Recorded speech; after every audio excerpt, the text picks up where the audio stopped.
Alors, bonsoir tout le monde. Bienvenue à la séance extraordinaire du 10 mai 2021. Il est 18h08. Alors, en 1.1 à l'ordre du jour, j'aurais besoin, M. Labrec, d'une constatation de l'avis de convocation.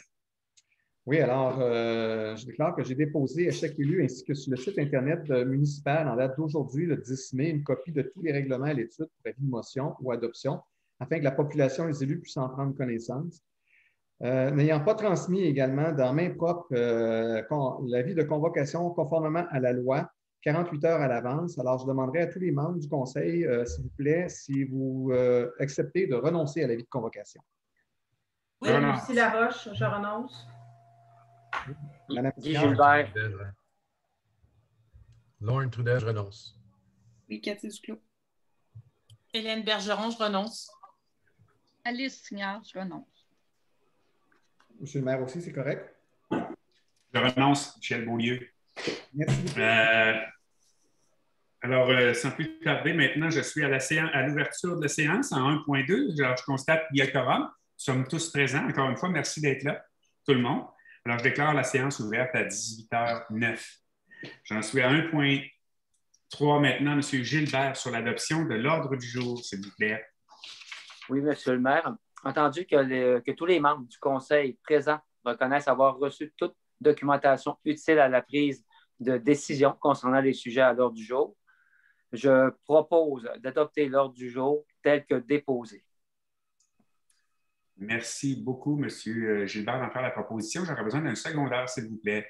Alice Dignard. Merci beaucoup, Mme Dignard. Questions, commentaires sur l'ordre du jour? Ça va pour tout le monde? C'est adopté à l'unanimité. Merci beaucoup.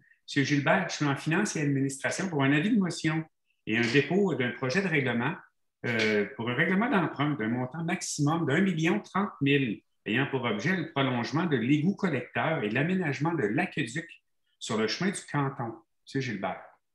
Oui, Monsieur le maire, je donne avis de motion de l'adoption à une séance subséquente du règlement d'emprunt d'un montant maximum de 1 030 000 ayant pour objet le prolongement de l'égout collecteur et l'aménagement de l'aqueduc sur le chemin du canton, et le secrétaire trésorier dépose le dit projet de règlement. M. Lebrec? C'est beau. C'est bon pour vous? Parfait, merci beaucoup. C'est un avis de motion. On va y revenir à une séance subséquente. J'en suis à 2.2 maintenant sur la présentation et l'adoption pour le règlement d'emprunt 726. Règlement d'emprunt au fonds de roulement d'un montant maximum de 160 000 ayant pour objet la réfection des réseaux d'égouts et d'aqueducs du chemin des Mélèzes, Mme Bergeron. Et oui, on a travaillé fort, on y arrive. Donc, attendu que le secrétaire trésorier a mentionné l'objet du règlement, sa portée, son coût, s'il y a lieu, le mode de financement et le mode de paiement et de remboursement. Il explique également s'il y a lieu des modifications entre le projet de règlement déposé lors de l'avis de motion et le règlement soumis à l'adoption. Est-ce qu'il y a des modifications, M. Labrec? Non, si vous permettez, je vais passer dessus aussi à l'objet du règlement qu'il faut que je vous lise. Parfait. L'objet du règlement est de décréter un emprunt au fonds de roulement d'un montant maximum de 160 000 dans le but de réaliser la réfection des réseaux d'aqueducs et d'égouts du chemin des Mélèzes. Le paiement et le remboursement de ces sommes nécessaires à ce règlement se feront par l'imposition d'une taxe de secteur via la tarification d'entretien des réseaux municipaux. C'est à vous, Mme Bergeron.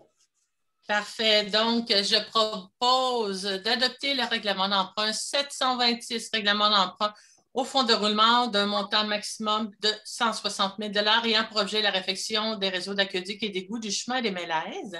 Le texte de cette réglementation sera consigné au livre des règlements de la municipalité après sa mise en vigueur pour valoir comme s'il était ici tout au long reproduit. Merci, Mme Bergeron. Merci pour la proposition. J'aurais besoin d'un secondaire, s'il vous plaît. Lauren Trudel. Merci beaucoup, M. Trudel. Questions, commentaires? Ça va pour tout le monde? Alors, c'est adopté à l'unanimité. Merci.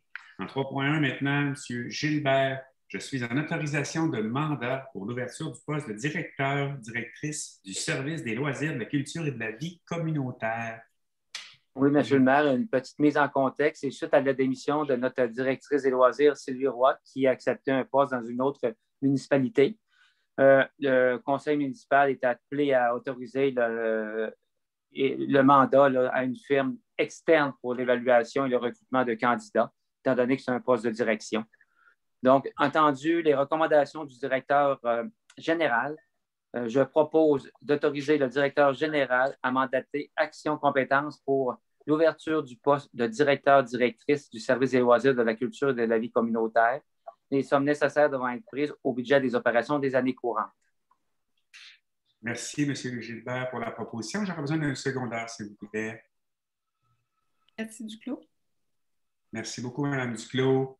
C'est un départ qui nous chagrine tous, je pense. Je peux être le porte-parole de tout le monde pour dire que Mme Roy a fait un excellent travail à la municipalité de Lac-Beauport et j'aimerais lui souhaiter, en votre nom et en mon nom personnel, un bon succès dans ses nouvelles fonctions à la Ville de Québec. Merci beaucoup pour tout, Mme Roy. J'en suis à 6.1, Mme Bergeron, sur l'adoption d'un règlement d'urbanisme 09-207-42, règlement qui modifie le règlement de zonage 09-207 aux fins d'ajouter des limites de la zone CM 101.1.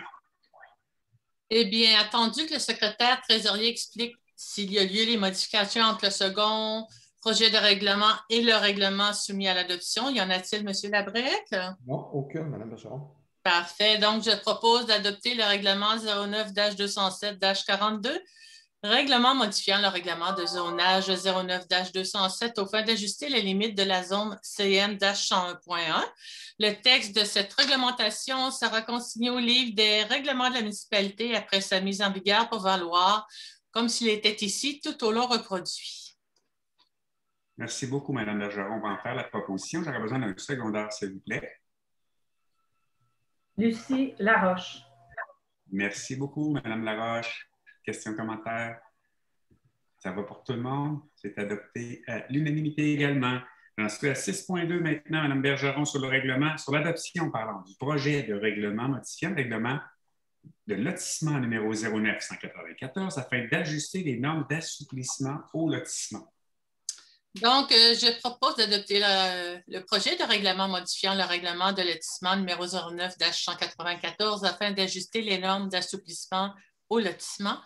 La consultation publique prendra la forme d'une consultation publique écrite qui se déroulera du 13 au 27 mai 2021. Les documents seront disponibles pour consultation sur le site Internet de la municipalité. Un avis public sera diffusé en ce sens conformément à la loi. Merci pour la proposition, Mme Bergeron. Vous avez un secondaire dans le groupe? Lorne Trudel. Merci, M. Trudel. Questions, commentaires? Ça va pour tout le monde. C'est adopté également à l'unanimité. Merci. Mme Bergeron, maintenant en 6.3, sur l'adoption d'un projet de règlement modifiant le règlement de zonage 09-207 afin de créer la zone forestière F414.1. Donc, je propose d'adopter le projet de règlement modifiant le règlement de zonage numéro 09-207 afin de créer la zone forestière F-414.1. La consultation publique prendra la forme d'une consultation publique écrite qui se déroulera du 13 au 27 mai 2021. Les documents seront disponibles pour consultation sur le site Internet de la municipalité. Un avis public sera diffusé en ce sens conformément à la loi. Merci d'en faire la proposition, Mme Bergeron. Vous avez un secondaire parmi le groupe? Oui, Gilbert. Merci beaucoup, M. Gilbert. Alors, des questions, commentaires de la part des membres du Conseil? Ça va pour tout le monde. C'est adopté à l'unanimité également. Alors, j'en suis maintenant à la période de questions écrites. Est-ce que, M. Labrec, nous avons des questions écrites? Non, M. Van, nous n'avons aucune question. Merci beaucoup. Est-ce que j'aurais des questions de la part des membres du Conseil avant de lever l'Assemblée? Non. Ça va pour tout le monde? Alors, je déclare l'Assemblée levée à 18h17, M. Labrec. Parfait. Merci beaucoup tout le monde. On se revoit prochainement, je l'espère.